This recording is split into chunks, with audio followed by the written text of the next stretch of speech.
Imagina acordar e ver que os Estados Unidos invadiram um país, capturaram o presidente e levaram ele preso para Nova York. Parece roteiro de filme, né? Mas foi exatamente isso que aconteceu há 2 dias. Maduro foi capturado. E para você entender a gravidade disso, a última vez que algo remotamente parecido aconteceu foi em 1989, quando os Estados Unidos invadiram o Panamá para capturar Manuel Noriega. Isso foi há 37 anos atrás. E eu vou te contar como isso aconteceu, como chegamos até aqui, e por que isso é muito mais grave do que você imagina. Vamos voltar um pouco. Nicolás Maduro assume a presidência da Venezuela em 2013, depois da morte de Hugo Chávez. E cara, o país literalmente entrou em colapso. Para você ter noção, a Venezuela tinha a maior reserva de petróleo do mundo. Maior. Mais que a Arábia Saudita. E mesmo assim, chegou num ponto onde o salário mínimo valia menos de $3 por mês. $3! Mais de 7 milhões de venezuelanos, isso é quase 1/3 da população, fugiram do país. É o segundo maior êxodo de refugiados do mundo, só perde para a Síria que está em guerra civil. E aí a comunidade internacional se dividiu. Rússia, China, Cuba, Nicarágua reconheciam Maduro. Mas Estados Unidos, União Europeia, maioria da América Latina diziam que ele não era presidente legítimo. Em 2019, Juan Guaidó se autoproclamou presidente interino. Os Estados Unidos e mais de 50 países reconheceram ele. Teve um momento que a Venezuela tinha literalmente 2 presidentes aos olhos do mundo. Mas não deu em nada, Guaidó não conseguiu tomar o poder. Aí vem 2024, tem eleições na Venezuela. Edmundo González Urrutia concorre contra Maduro. Segundo a oposição e observadores internacionais, González ganhou com 67% dos votos. Mas o governo de Maduro declarou vitória dele com 51%. Só que dessa vez, a diferença é que a oposição tinha as atas eleitorais, os comprovantes de votação, que provavam a fraude. Agora liga os pontos comigo. Em março de 2020, bem no início da pandemia, os Estados Unidos fizeram algo sem precedentes. Eles indiciaram Maduro por narcoterrorismo. As acusações? Que Maduro conspirou com as Farc, as Forças Armadas Revolucionárias da Colômbia, para inundar os Estados Unidos com cocaína. Não eram acusações leves. Eram conspiração para narcoterrorismo, conspiração para importar cocaína, posse de metralhadoras e dispositivos explosivos para usar contra os Estados Unidos. E olha que interessante, logo depois, em 2 de janeiro de 2025, ano passado, o governo de Maduro ofereceu $100 mil por Edmundo González. Era uma resposta direta, tipo vocês querem me prender? Então eu também boto recompensa em quem me ameaça. Mas aqui tá o detalhe. Quando os Estados Unidos oferecem $15 milhões pela captura de alguém, eles não estão brincando. Essa é a mesma categoria de recompensa que tinha para líderes da Al-Qaeda. É sinal de que eles realmente querem pegar a pessoa. E aí chegamos no sábado passado. Madrugada de 3 de janeiro de 2026. Helicópteros Chinook, aqueles helicópteros enormes de carga militar, cruzaram a fronteira e entraram no espaço aéreo venezuelano. Dentro deles? A Delta Force. Para você ter ideia de quem é essa galera, é a mesma unidade que matou Bin Laden, que pegou Saddam Hussein.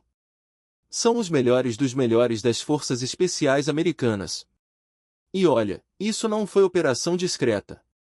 Trump confirmou pessoalmente na Truth social dele, a rede social dele.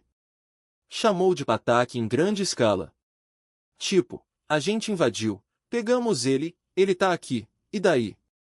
Maduro e a esposa dele, Cília Flores, foram capturados e colocados numa aeronave do Departamento de Justiça direto para Nova York. Não teve negociação, não teve extradição, não teve processo diplomático. Foi invasão, captura, transporte. Agora compara isso com outros casos históricos. Quando pegaram Noriega no Panamá em 1989, pelo menos teve uma guerra civil em andamento e o governo panamenho pediu ajuda. Quando pegaram Saddam Hussein no Iraque em 2003, os Estados Unidos já tinham invadido o país inteiro e derrubado o governo. Mas aqui? O governo da Venezuela continua lá, funcionando. Eles literalmente entraram, pegaram o cara e saíram. E obviamente, o mundo pegou fogo. Mas olha como as reações revelam muito sobre as alianças geopolíticas atuais. Rússia e Irã condenaram na hora. E não é surpresa, né? Venezuela é aliado deles. A Rússia tem investimentos bilionários de petróleo lá. O Irã vende petróleo através da Venezuela para driblar sanções americanas. Eles chamaram de violação flagrante de soberania. China, que é o maior credor da Venezuela, o país deve bilhões para a China, ficou profundamente chocada e condenou veementemente. A China tem emprestado dinheiro para a Venezuela em troca de petróleo há anos. União Europeia? Ficou naquela posição do meio termo. Tipo, olha, a gente não gosta do Maduro, mas isso aí vocês foram longe demais. Pediram contenção e respeito ao direito internacional. E na Venezuela, a vice-presidente Delcy Rodrigues assumiu o comando temporário. Ela exigiu provas de vida do Maduro, porque sim, ninguém tinha visto ele desde a captura, e declarou que o país está pronto para defender a Venezuela. Mas aqui é onde fica interessante. O que ela vai fazer? A Venezuela não tem capacidade militar para enfrentar os Estados Unidos. Nenhum país da região tem. Então essa defesa é mais retórica do que prática. Agora vem a parte que muita gente não está entendendo, e é a mais importante: isso não é sobre Maduro. Eu não estou aqui defendendo ele. As acusações contra ele podem ser verdadeiras. Mas isso é sobre precedente. Desde o fim da Segunda Guerra Mundial, desde a criação da ONU em 1945, existe um princípio básico nas relações internacionais: soberania nacional. Cada país controla seu território. Você não pode simplesmente invadir outro país porque não gosta do líder dele. Claro que isso foi violado antes: Iraque, Afeganistão, Líbia.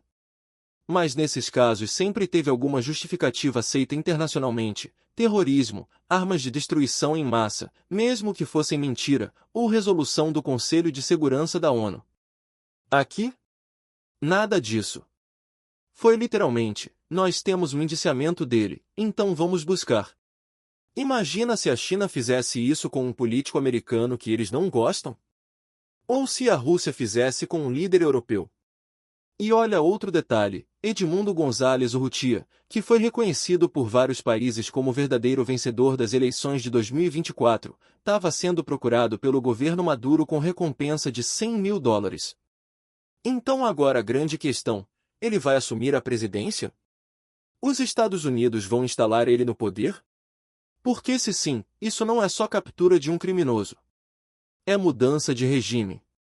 É os Estados Unidos decidindo quem governa outro país. E vamos falar de consequências práticas. Primeira, o que acontece com a Venezuela agora? Delcy Rodrigues está no comando, mas ela tem legitimidade? Os militares vão aceitar? E se Edmundo González voltar do exílio e tentar assumir, vai ter guerra civil? Segunda, e os aliados da Venezuela? Cuba depende do petróleo venezuelano. Nicarágua tem acordos econômicos.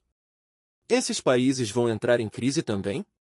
Terceira, outros líderes autoritários: Ortega na Nicarágua, Díaz-Canel em Cuba, até Putin na Rússia, vão olhar para isso e pensar: eu posso ser o próximo. Isso muda o cálculo de risco deles. Quarta, e talvez a mais importante, isso normaliza esse tipo de ação? Daqui a 5, 10 anos, outros países vão começar a fazer o mesmo? Ah, os Estados Unidos fizeram, então a gente também pode? Olha, eu não tenho bola de cristal. Não sei se Maduro vai ser condenado, não sei quem vai governar a Venezuela, não sei como isso vai terminar. Mas uma coisa eu sei: esse é um momento divisor de águas. O mundo antes da captura do Maduro e o mundo depois não são o mesmo. As regras mudaram. E isso vai ter consequências que a gente só vai entender daqui a alguns anos. E não importa se você acha que Maduro merecia ou não, e olha, tem muitos argumentos de que ele merecia: O jeito como isso foi feito quebra 80 anos de acordos internacionais sobre como países devem se relacionar. Então fica a reflexão: isso foi justiça? Ou foi simplesmente o país mais poderoso do mundo fazendo o que bem entende?